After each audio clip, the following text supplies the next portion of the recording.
Across London, people are running into the wall Rowan is about to describe. Rowan is fictional. The wall is not. This is their story. In one of the most deprived constituencies in the country, chemistry graduates who want to teach secondary science are being turned away from teacher training programmes, while London schools report desperate shortages of qualified science teachers. The infrastructure exists, the candidates exist, the need exists, yet the connection between them is systematically blocked. Here is what Rowan experienced when she tried to bridge that gap. I have my grandfather's chemistry textbooks stacked on the shelf beside my desk. Heavy things, bound in green cloth, with his handwritten notes in the margins from when he taught at a grammar school in Mill Hill back in the 1960s. When I graduated from Imperial College London with my chemistry degree, I thought I'd follow his path into the lab. I spent a year working at a pharmaceutical company in Slough, pipetting solutions and running chromatography, but something felt missing. The turning point came when I started volunteering at a Saturday science club for kids in Hendon. Watching their faces light up when they mixed sodium bicarbonate with vinegar, or when they understood why copper sulfate crystals grow in perfect geometric shapes, I knew I'd found what I wanted to do. Teaching wasn't just a job. It felt like coming home to something my family had always done. I wanted to show teenagers that chemistry isn't just memorizing equations. It's understanding how the world actually works. I applied for a PGCE in secondary science at the Institute of Education, UCL, in early 2023. The acceptance letter arrived in March, and I was thrilled.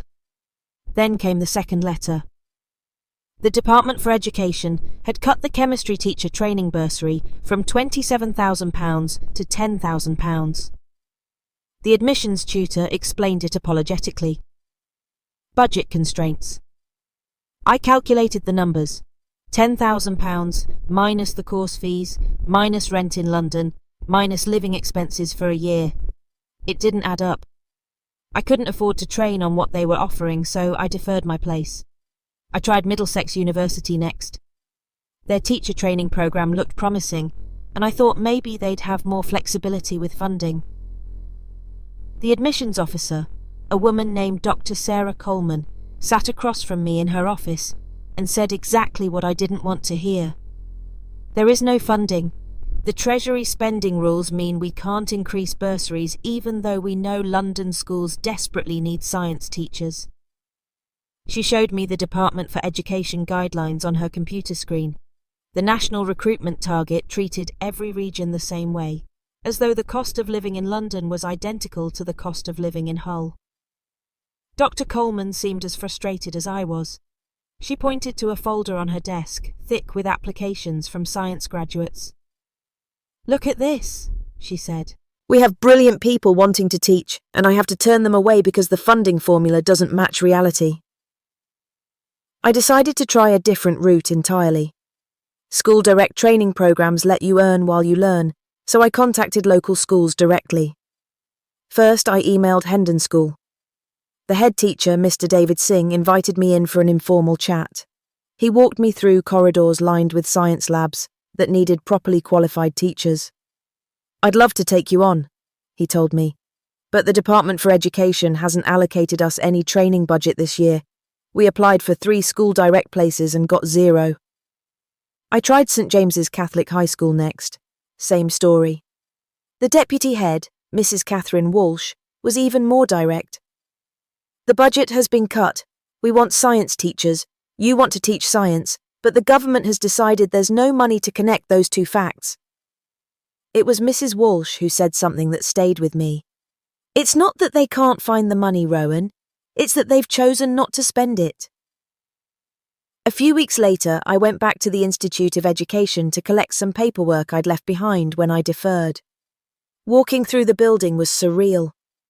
Entire lecture halls sat empty during what should have been peak training hours. I counted 4 large teaching rooms on the second floor with the lights off and no classes scheduled. The corridors that should have been buzzing with trainee teachers were eerily quiet. I got talking to a security guard named Michael who'd worked there for 15 years. "You should have seen this place before," he said. 3 floors of the education building are barely used anymore. We used to run training sessions from 8 in the morning until 9 at night. Now I spend most of my shift checking empty rooms." That's when it clicked for me. The infrastructure was there. Lecture halls, laboratories, experienced teaching staff. The demand was there. Schools across Hendon begging for science teachers. The supply was there. Graduates like me who wanted to teach. The materials existed, the people existed, the need existed. What was missing wasn't money in some abstract sense. What was missing was the political decision to spend money into existence to connect these pieces. I started paying attention to how the government actually works. Every time someone said, there is no funding, I started asking, funding from where? The UK government doesn't have to find pounds under the sofa cushions before it can spend them. It issues the pounds. The Bank of England creates them when the Treasury spends.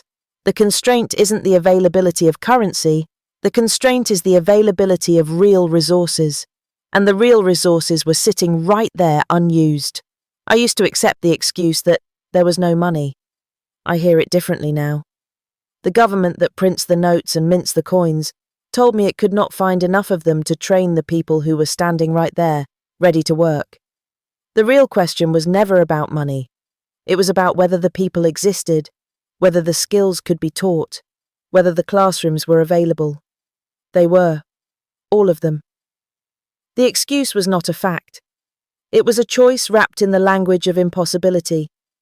It is the same logic as a household that says, we cannot afford it, except a household does not issue its own currency. The government does. The limit was never the money. The limit was the willingness to spend it into the places and the people who needed it. I'm still here in Hendon, still watching, still ready to teach.